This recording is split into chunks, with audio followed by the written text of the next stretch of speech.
नमस्कार मंडळींनो, मी रेखा। आज बघा भोपळ्याच्या चपात्या बनवणार आहे, गोड गोड।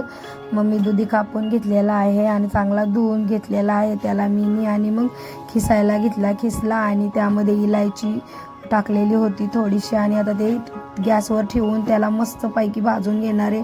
त्यामध्ये 2.5 कप साखर टाकलेली होती आणि मस्त बघा त्याचा पाक तयार व्हायला लागलेला आहे। नॉर्मली पाणी ठेवायचं त्यामध्ये, म्हणजे पीठ मळताना म्हणजे मग पाण्याची जरूरत लागणार नाही। बघा पीठ घेतलंय, त्यात थोडंसं मीठ टाकलेलं आहे आणि ते बनवलेलं पूर्ण सारांश मी त्यामध्ये टाकलेलं आहे आणि ते गरम आहे म्हणून हळूहळू ही करणार आहे। उलटनेच पीठ मळून एकजीव करून घेणार आहे आणि मग हाताने मळायचं चालू करायचं आहे। बघा आता ते कसं आहे, हलवून घ्यायचं चांगलं मस्तपैकी। त्यात थोडंसं नॉर्मली तेल टाकायचं आणि चांगलं हळूहळू मळून घ्यायचं। आता मळून घेतलं 10 मिनटं ठेवलेलं त्याला आणि बघा मस्त तयार झालेलं आहे ते। बघा दिसतंय बी त्यामध्ये दुधी आणि मस्त आता चपात्या बनवणार आहे मी।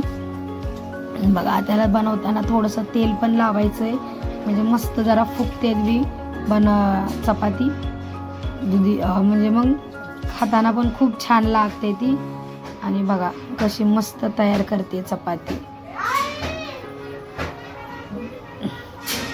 आणि जास्त बी हे करायचं नाही, लाटताना व्यवस्थित लाटून घ्यायच्या आणि मस्त मग तेल नाहीतर तुम्हाला जे आवडेल ते घी लावा, तूप लावा किंवा काहीही लावा, मस्त लागते ती। घी संग तर खूपच छान लागतं। आम्हाला काय आवडत नाही घी वगैरे पोरींला माझ्या, तर मी तेलच यूज करते। कमेंटमध्ये सांगा कशी बनवलेली आहे।